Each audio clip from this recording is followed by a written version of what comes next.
doing a discussion with my buddy Zach. You want to mention Hello. channel? Oh yes, I'm another booktuber. My name is just Zach Granat. That's Granat. I have another booktuber review channel, and hopefully you guys might be interested in subscribing to it. This is our first collaboration. Yes, indeed. So we're gonna come on and do a video discussion on the Hitchhiker's Guide to the Galaxy, which the review of mine should be up. Zach, maybe you want to do a review because you read the book again, didn't you? Yes, I I loved it. I read this book a couple years ago, back in probably around middle school or so, and I read the whole series of 5 books. My opinion, Nervith, he really disliked it, but I loved the first book. I think it's like classic books, and they're just really hilarious to me. And I have a lot of things to talk about. We're into things like characters, themes, writing style, stuff like that. Yes, definitely. So we definitely do have big differing opinions. I am of the opinion that I rated it a 1 star on Goodreads, and Zach, you rated it a 5 stars. yes. So a big difference here, and I think that I've outlined my points fairly well enough that I know why I don't like it, but I'm going to go over it with Zach today. So we can start off with characters, right? Hmm? Characters. So what did you think of the characters first? So the characters are, as the problem with many comedy novels is that they tend to suffer by not having the best characters or plot. The characters in the book, they're basically not the most interesting, but I think for what they are, they basically get the job done. I think what's kind of nice about them, and you see this in later books over time, is that they're, for the most part, kind of not the smartest people. Like they're kind of dumb, kind of average. Yet regardless, they find their own special niches and skill sets later on. Like, I don't want to spoil anything. I don't know if you're going to continue the series or not, but they're interesting. Yeah. We definitely Skill sets. let me actually point that out. We are going to be spoiling a lot of things. Okay, so this is a spoiler video. Go ahead and Oh, spoil okay. everything That's because actually this good is to a hear. Yeah. discussion, right? This is a discussion. We want to get into everything, and because like, why would anybody watch this without reading the book? So it doesn't make sense to not spoil. So let's go into everything. Go ahead and spoil whatever you want. So I got other than is that he kind of captures the idea of being, and also the characters in general, they kind of capture the idea of being idiots who have the good intentions but aren't always the brightest people. And you notice there's a bit of depth though of Zaphod. Zaphod is a character who he was my least favorite when I originally read the books. I never really started to like him. In this book, though, rereading it, I kind of gained an appreciation for him because you can tell that the author has this sort of like dynamic with his personality whereby he knows that he's not the best person. He knows he's too chaotic. He knows he's too confusing. But that's the only way he can live life, and that's why he's almost like helpless. I thought that was interesting. What was The that other guy's name character, again? What was his name? That's the oh, sorry, president, right? Zaphod Beamer. So he was the president, right? Yeah, did they have 2 heads? Okay, yeah, that guy. Okay, he was the guy that was piloting the ship thing, kind of, right? Yeah, Yeah. Okay. So I'm just getting it back in my head. I do remember most of it though. That character. So yeah. I found that character to be the most interesting character that was in the book. Okay. But the problem was, let's say that there's two different. There's a main character. This is how good they should be in terms of characterization, everything. Okay. Plot, in terms of personality, everything. This is where every side character should be. Now, the side character you just mentioned, the guy with 2 heads, is like up here. So he's good. He's a good character. He has enough characterization. But every main character is down here, which is a big problem because none of them have any person. They have personality, but nothing more than a two-dimensional. This is the kind of guy you are, and then that's all they have to them. If they had been replaced with another character, I don't think that the story would have suffered at all. It's just it's the characters really played no part in the story at all. It's just the plot kind of doing stuff on its own. Actually, I kind of have to agree with you there. The way I see it, though, I guess for a comedy book, for me, the characters, they're not great overall. They're probably arguably not even good overall, but they get what they need to be done. I like the idea of being a bunch of like kind of idiotic people who are basically well-meaning, but have various flaws and don't know what they're really getting into going throughout the universe. But they're not really good characters. If you're just sort of person who likes characterization in books, then you're really not going to like this series in general, because that's something that doesn't even really improve much, I would say. The characters, they do like they fulfill their purpose enough, but they don't really go beyond that. Yeah, in terms of characters, I would say they're the minimum that's required to get through this plot. Whereas I think they easily could have been like a good character. I think if what's his name, Douglas Adams had wanted to write it better, he easily could have. And I just think, it has the room for this, but he didn't do it, and that's why I rated it so low on this front too. It had the capacity to be a really good character, but they just weren't. So that's why I gave it a 1 star. But If you think that, I think that's a fair point to bring up, that it's just enough to keep the story going. But of course, if you were to say that about another story, that's just not a good argument, because if you were to say that about the Stormlight Archive, you know, Dalinar is a good enough character for the story. That's not a good argument. He's the main character. He should be destroying everything. He should be like the most interesting person, even if he's not interesting on its own. But we should know like how interesting he is and be engaged with this character because of that, right? Yeah, I see what you mean. So they're not. I mean, I guess like the Storm Archive is like a big epic fantasy series, which is like hundreds of thousands of words. You kind of, and most of it is character focused. But the Hitchhiker's Guide to the Galaxy is actually very fast paced and short. So for me, there's not too much of a need for the characters to be good. But for a series like the Stormlight Archive or the Wheel of Time, you need to have very strong characters, because like 90% of those books is just character development. So if I were to switch this around, I did read Coraline. Have you read that? I've heard of Coraline, I haven't read it. Okay, so I'm not going to spoil it, but Coraline, it's a very short book. It's much shorter than Guardians of sorry, The Hitchhiker's Guide to the Galaxy, of course. Um, but the thing is, in Coraline, although the plot was kind of interesting, it was a good plot, I found that the character in that was surprisingly good. It was a much shorter novel than this. It was much more fast-paced. I think it was equally as fast-paced, but it really, Neil Gaiman, he really dove into the character of Coraline. And I think, if you were to compare the two, I think the character in Coraline would have been like destroyed this, because, and that's just like sort of my argument towards it. It's a short book. You can't really use that as an argument towards it not having good characters. I think it still needs a good enough characters. It easily could have had that. It had enough space for them, but he just didn't have it. And so that's kind of where I am. So you want to give your final thoughts on this front, and then we can move on to the next one? I guess my final thought is just, yeah, the characters, they're not good, but I still think that for what the story is trying to be as a comedy novel of people who aren't very smart, just getting thrown into a huge plot that they have no control over, I think that it works well enough for what it is. So now on to our next point, which I believe... It's writing style. So, right. To touch on the plot thing, we will be going over plot heavily later on. I think that might be the big chunk of this, but it is a very big part of the novel that I really want to focus on.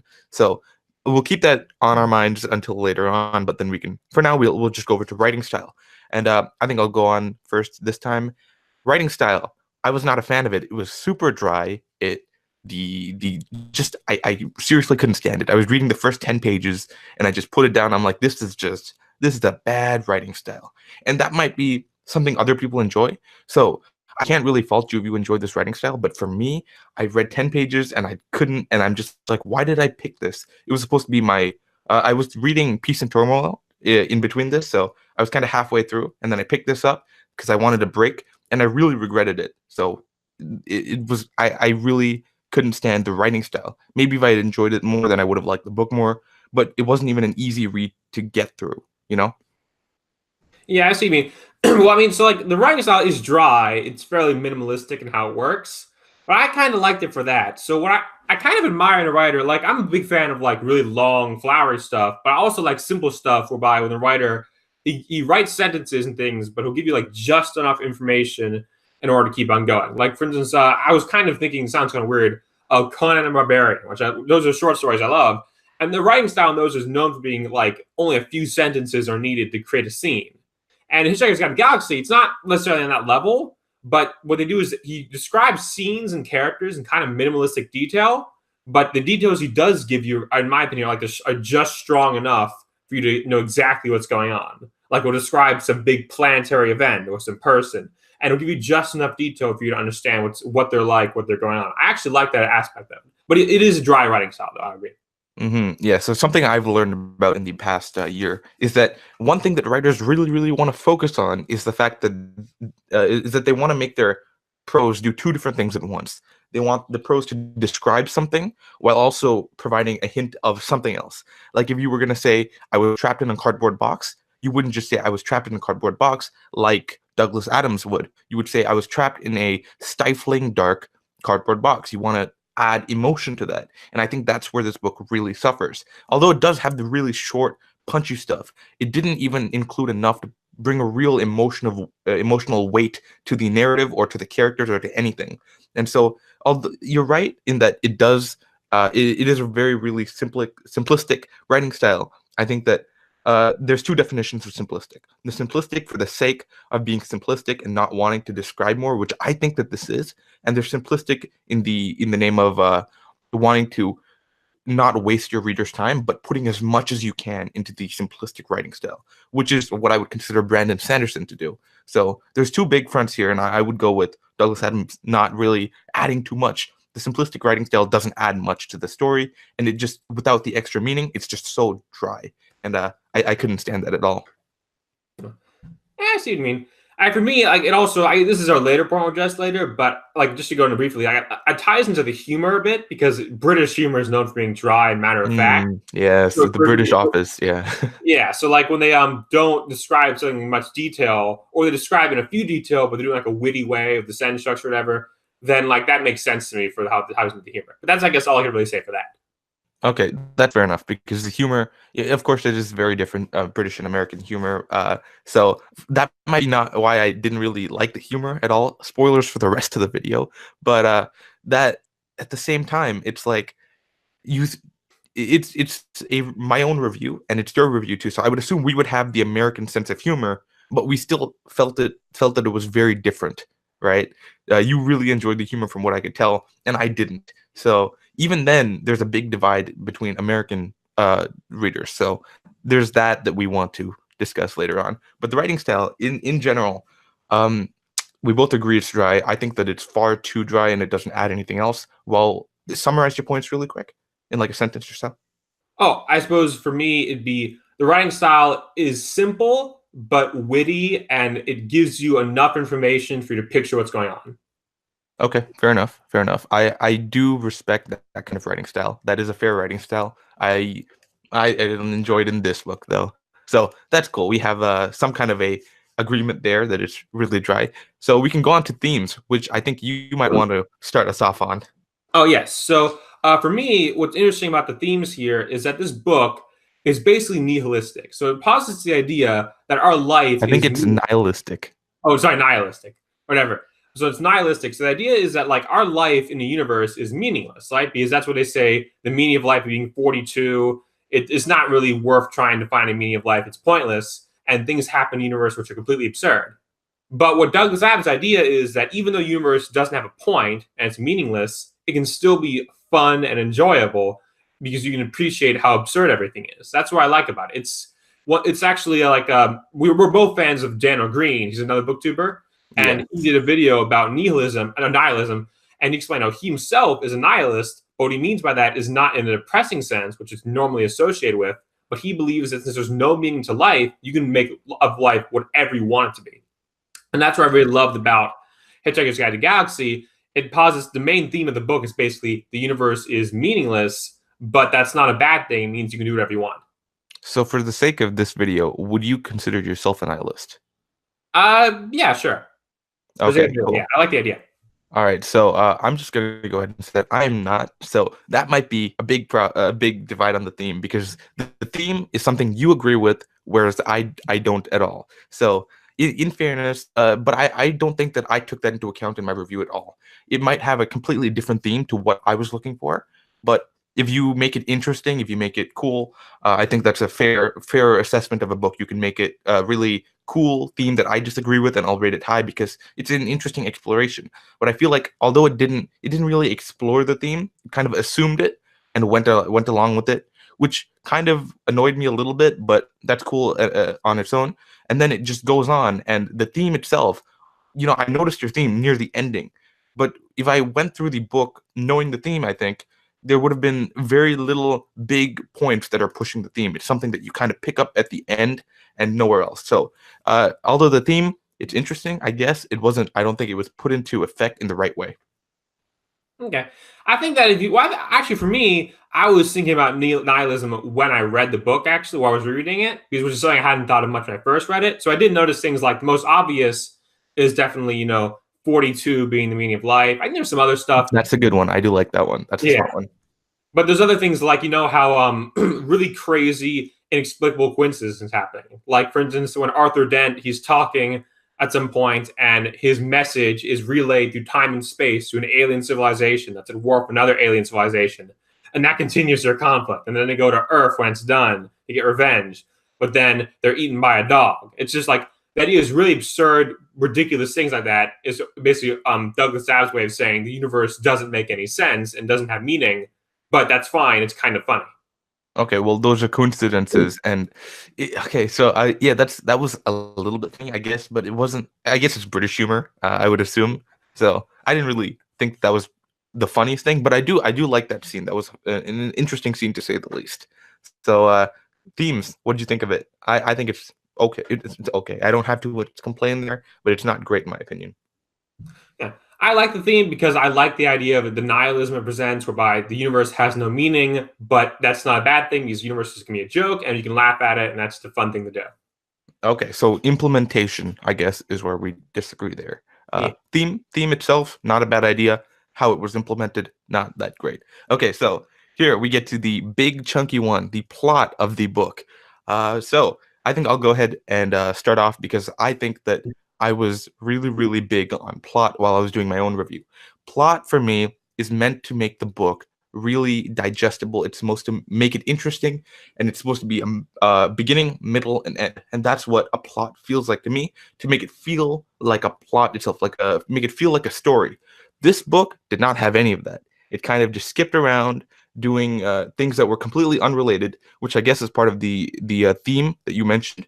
But for me, it was not enjoyable because of that. There was no enjoyment in just getting rid of a problem just by accident. They just teleported somewhere else, and I found no enjoyment in that. There was no satisfaction.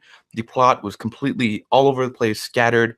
It wasn't interesting at all until maybe the final few scenes, which at that point, although it was interesting, I don't think it made much sense, and because of that, it was very it gave me no satisfaction. So I think the book definitely had a very simple plot, but it's one I think kind of makes sense. So when I was reading this, I was thinking of this other book I read called The Color of Magic. I won't go into too much detail. What's the first book in the series called Discworld, which is kind of like the fantasy equivalent of The Hitchhiker's Guide to the Galaxy. But in that book, I thought it was very funny, but there was basically no plot whatsoever. Or there was a plot, but it made no sense. In this book, I'd say it's like one or two steps above. And the reason I say this is because, so if you look at the book through the lens of the meaning of life being 42 and them trying to find the meaning of life, it kind of makes sense because the idea is Earth was the supercomputer that was being used to try and find the meaning of life, and it got destroyed. So then the mice, who are the alien beings who went to Earth in order to manage it, they try to track down Arthur. They try to get the meaning of life. So they try to get Arthur's brain when they're on Magrathea. And the whole reason they went to Magrathea was so that they could try and find the meaning of life, because Arthur Dent was the last human being there. I think if you look at it through that perspective, it's not the best, but I think if you look at it that way, the plot kind of makes sense. But I will agree, a problem for not just comedy books, but comedy TV shows, comedy movies, anything related to comedy, is the plot is usually very weak. This doesn't have the best plot; it just has a serviceable plot. What you're connecting here is, from what I'm seeing, you're connecting about maybe the first 20 and 30 pages to the last 50 to 80 pages, right? Yeah, I guess that makes sense because that's when they mention the Earth being destroyed at the beginning, and then at the end they explain that the Earth was a supercomputer designed to find the meaning of life.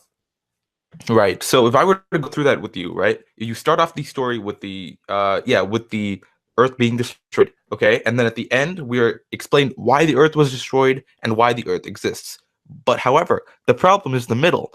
What goes on in the middle has no effect on anything and has no meaning whatsoever. So we start at the beginning. They end up going off to an alien ship. They end up getting teleported to another alien ship where they meet, I think, somebody they've met before, and they travel to to another planet to try to get rich.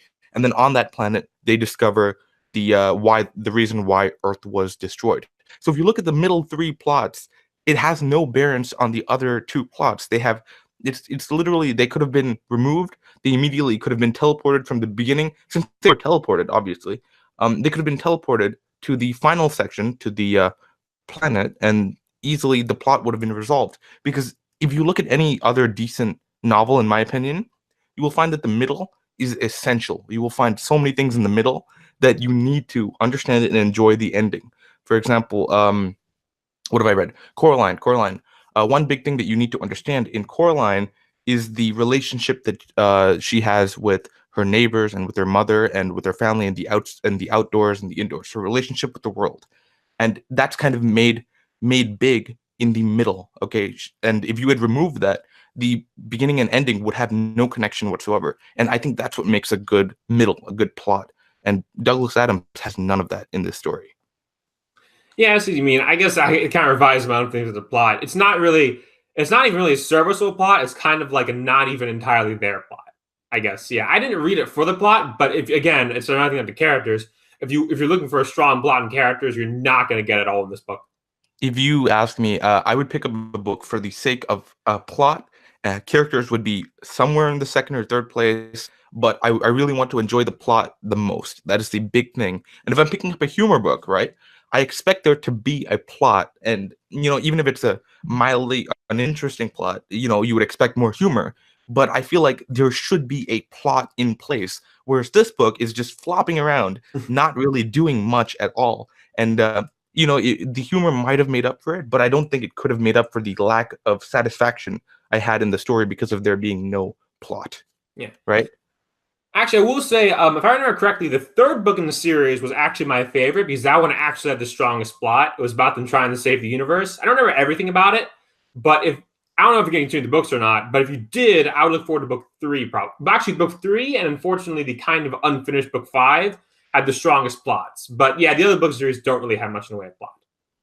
Right, but of course, there's the classic argument. A book should hold up on its own. It should not be a part. This felt like, if anything, it felt like a beginning. Okay, if this was the beginning to a massive plot, that would be so much better. But to just put a beginning into a paperback book and sell it, that's no good. And because of that, I'm not going to go in and read the rest of the Hitchhikers plot. But just don't spoil it either way because we don't know who's watching the video. So I'm not going to mention it. I don't even have much memory. I just remember book 3 was my favorite. Right. Book 3 might have been the favorite. Might have been the best, but of course I'm never gonna get to it because the first book had nothing to it that I cared about. But you know what? Actually, if you want plot and humor books, there's this book called Good Omens I read. It was by Terry Pratchett and Neil Good Gaiman. Omens. That's the one that. So I was debating between two different comedy books. There was this one and Good Omens, which I just picked up like last week, and I've got them both on my shelf. I really want to read a short book before I jumped back into Peace and Turmoil, which is why I picked up this one. It's much shorter than Good Omens, but I am looking forward to Good Omens to maybe put a better taste in my mouth from this other comedy book. Yeah, I think you'd like it. So Good Omens has a British sense of humor, but it actually does have a coherent plot. And there's like an objective they're trying to... Yeah, that book actually makes more sense plot-wise. You'll probably enjoy that one more. I would. But, okay, so you understand why I didn't rate it a 5-star, obviously. You see my points, right? But you think that it's fair for me to give it a 1-star with what I've mentioned so far? Well, I mean, like everyone's review is their own review. I think if the book really didn't do it for you, you can give it a 1-star. For me, though, I thought it was just a very good book and a classic, so I just give it a 5-star. Okay, so we can jump onto the last one, right? That might be a big one that might affect our views. Humor is last, right? Humor, right? You want to open up on that? The humor is perfect. I mean, you want to agree with me, but I thought this was just a funny book. I was laughing and smiling as I read it. Like, even I remember how the jokes were, a lot of them, but they still made me crack up because it's just like, basically Adam's style is he parodies things in the modern day and he takes things from Earth and he puts them in space, like things like bureaucracy, things like secretaries, things like people's weird little habits and stuff like that, and the weird way they behave and the reserved styles of speaking, all that sort of thing. He takes all these things from Earth society, and specifically British society, he puts them into space, and they're hilarious because they're exaggerated to such great degrees. Whether it's the Vogons literally trying to destroy Earth so they can make a highway bypass, or the police officers at the end of the book supposedly being really sensitive, and in reality being really brutal, or the meaning of life being 42, or just all these sorts of things are just really funny. And even on Earth, which is supposed to be the normal place, is itself really funny and absurd. Time to be there. Right. So if I were to go on, I want to mention some of these things. Do you have any specific jokes that you thought were amazing? Because I have one or two that I thought were okay, and those were at the top of my list. So do you have anything that you want to mention? Okay. I remember at the beginning of the book, there was the guy, he was like that bureaucrat who was overseeing the demolition of Arthur Dent's home. And he was a direct male lineal descendant of Genghis Khan. I thought that was hilarious. Okay, so if you ask me, that's not, it was interesting to bring up, and I didn't even smile at that because it might have been good if the setup had been better, but because this is an absurdist novel, I understand why there was no setup. But to me, it's just like it has no meaning. There was no good setup to it. It had nothing that I would want in a joke. You know, a joke would be a setup and a punchline. There was none of that. It was just um, an absurd fact, which to me is like third grade humor. So I didn't care for it.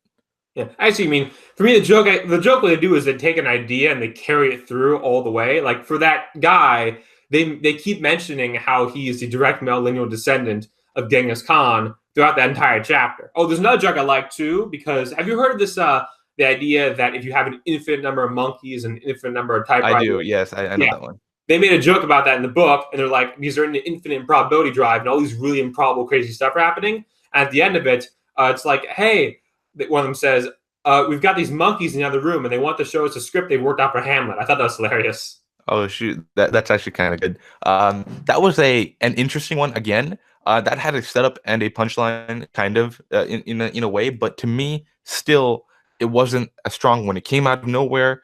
It was it's kind of a connection to the improbability thing, but it really came out of nowhere. It was not a big kind of connection to the main plot. Now, I do want to mention one of the jokes that I found. It was right at the beginning, and it's the only one that made me laugh throughout the entire thing, and it was the Jesus one.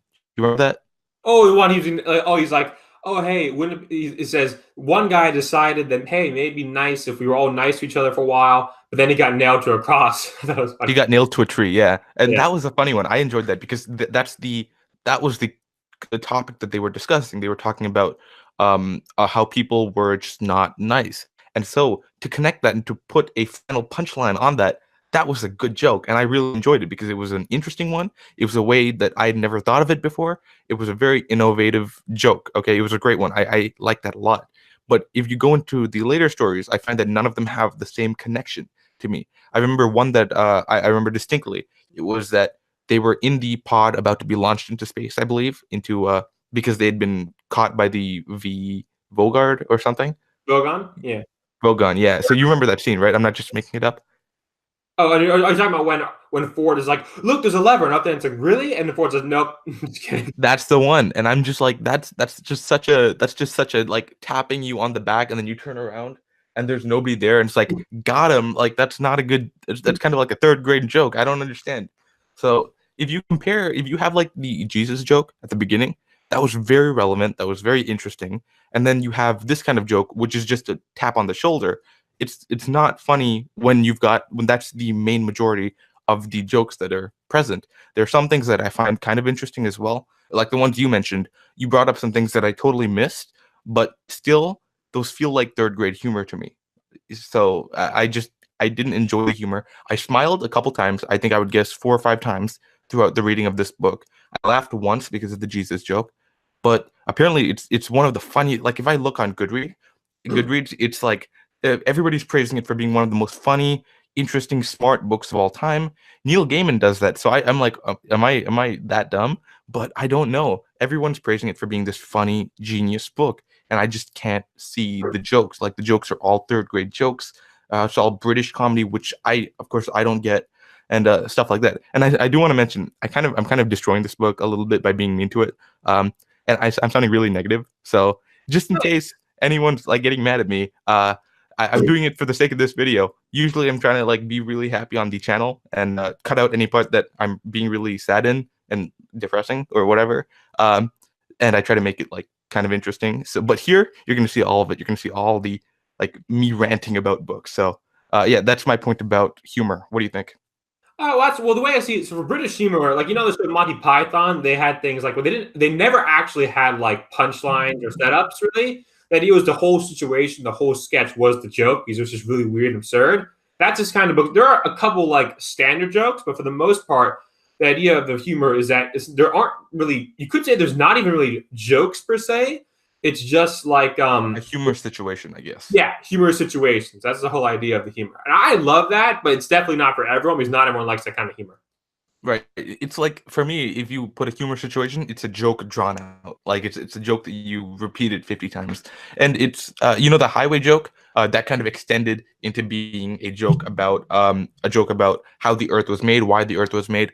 And if you extend a joke that much, it's no longer funny to me. Like if you have the same joke, I feel like it's the same like general joke being extended, and it's so absurdist. And I understand why that humor makes sense, but this joke was just drawn out too long with too many uninteresting details, which with such a not great punchline and not a great setup either. And of course, I think every single joke needs to be some kind of a setup punchline. Even a situation like you're talking about, it's just a different kind of setup and different kind of punchline. But in this, none of the parts that I would consider a setup and a punchline did anything great for the story. The ending was kind of interesting, but I didn't even at that point I was kind of getting bored and my brain was like not having it. So I'm just like, oh, okay, mice wanted to destroy the world. Okay, dolphins are geniuses. Sure. And I just went along with it because I didn't care at that point. Yeah. One thing, so when we think about future books and series, this book actually sets up a lot of future jokes that occur in the series. They go back to them. But again, this clearly isn't the series for you. You want to list one or two of those? Oh, okay. So they actually go into the title. So remember the dolphins when they say, "So long and thanks for all the fish." Mm-hmm.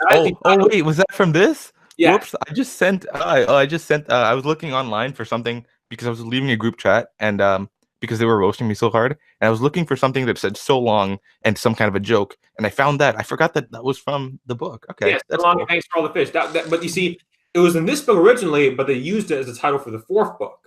And there's a bunch of jokes in this book that they will set up for later jokes, if I can remember correctly. Like the meaning of life thing, they actually bring that back up again in the third book, and they actually explain a little bit more what it's supposed to mean, which is why I like that book so much. Okay, so I can see that. I see that might be interesting. So, of course, I've heard that you need to read the entire series or you need to reread the book to make it funnier, right? That's what I saw on Daniel's live stream when I watched it. Not this one, the last one. You were on this one, weren't you? You mean the one he did on yesterday, Saturday?